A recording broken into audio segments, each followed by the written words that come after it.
இந்த வருஷம் பட்ஜெட்டுக்கு முன்னாடியே ஒரு ஷேடோ பட்ஜெட் ரிலீஸ் ஆயிருக்கு. ஆமா, யார் பண்ணதுன்னு பார்த்தா தளபதி விஜய். எக்ஸாக்ட்லி, அவரோட தமிழக வெற்றி கழகம். இன்னைக்கு நாம தமிழ்நாட்டோட ரொம்ப முக்கியமான 4 அரசியல் நகர்வுகளை ஆழமா அலச போறோம். ஆமா, விஜயோட இந்த பாலிசி மூவ், அப்புறம் ஆளுநர் அரசு மோதல், கூட்டணிக்குள்ள விரிசல், வரி உரிமை போராட்டம், இது எல்லாமே ஒன்னோட ஒன்னு கனெக்ட் ஆனது. சரி, முதல்ல தமிழக வெற்றி கழகம் ஆரம்பிக்கலாம். ஒரு 40 பக்க டாக்குமெண்ட். இது ஆளும் திமுக அரசுக்கு ஒரு நேரடி சவால்னே சொல்லலாம். கண்டிப்பா, அதுல மாநிலத்தோட கடன் ஜிடிபில 28% உயர்ந்திருக்குன்னு சுட்டி காட்டியிருக்காங்க. அது மட்டும் இல்ல, யூத் எம்ப்ளாய்மெண்ட் செஸ்னு ஒரு புது வரிய லக்ஸரி ரியல் எஸ்டேட் மேல விதிக்கலாம்னு ஒரு சொல்யூஷனும் சொல்லிருக்காங்க. இதுல நம்ம கவனிக்க வேண்டிய விஷயம் என்னன்னா, இது வெறும் வார்த்தை இல்ல, இது ஒரு பாலிசி டாக்குமெண்ட். ரிட்டையர்ட் எக்கனாமிஸ்ட் வச்சு இதை ரெடி பண்ணிருக்காங்க. அப்போ விஜய் விரும்பும் நடிகன்ற இமேஜ்ல இருந்து ஒரு நிர்வாக திறமையுள்ள தலைவரா தன்னை காட்டிக்க முயற்சி பண்றாரு. கரெக்டா? சரியான பாயிண்ட். இது ஆளும் கட்சியோட நிதி மேலாண்மை மேல நேரடியா ஒரு கேள்வியை வைக்குது. சரி, அடுத்ததா அந்த ஆளுநர் அரசு மோதல்.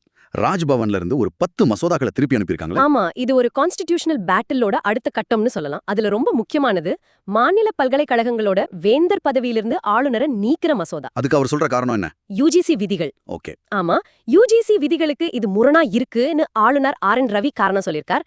இது வெறும் அரசியல் இல்ல, அட்மிஷன் சீசன் நெருங்குது. அதனால லட்சக்கணக்கான மாணவர்களோட பட்டங்கள், துணைவேந்தர் நியமனங்கள்னு எல்லாமே கேள்விக்குறியாயிடும். இது மாதிரி இன்னும் பல ட்ரெண்டிங் வீடியோக்களை பார்க்க நம்ம ட்ரெண்ட் ஃபோக்கஸ் தமிழ் யூடியூப் சேனலை சப்ஸ்கிரைப் பண்ணி அந்த பெல் ஐகானை பிரஸ் பண்ணுங்க. சரி, இப்ப அடுத்த விஷயத்துக்கு வருவோம்.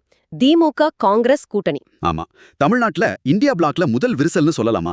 2026 சட்டமன்ற தேர்தலுக்கு 40 சீட் வேணும்னு காங்கிரஸ் தலைவர் வெளிப்படையாவே கேட்டிருக்காரு. ஆனா திமுக தரப்புல இருந்து ஒரு 20 சீடு தான் தர முடியும்னு சொல்லி இருக்கிறதா தகவல் வருது. இதுல என்ன பொலிட்டிக்கல் டைனாமிக் இருக்கு? தவைக்கவோட வரவு அது பாஜக எதிர்ப்பு வாக்குகளை பிரிக்கும்.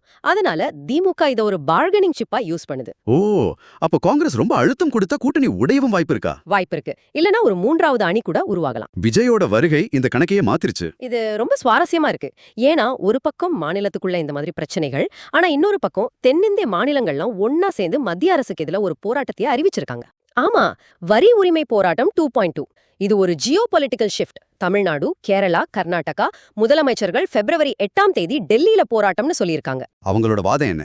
மை டாக்ஸ் மை ரைட் அப்படின்னா? சிம்பிளை சொல்லணும்னா, நாங்க குடுக்கிற ஒவ்வொரு 1 ரூபாய்க்கும் எங்களுக்கு 30 பைசா கூட திரும்ப கிடைக்க மாட்டேங்குது. ஆனா சில வட மாநிலங்களுக்கு 1 ரூபாய்க்கு பல ரூபாய் கிடைக்குதுன்னு சொல்றாங்க.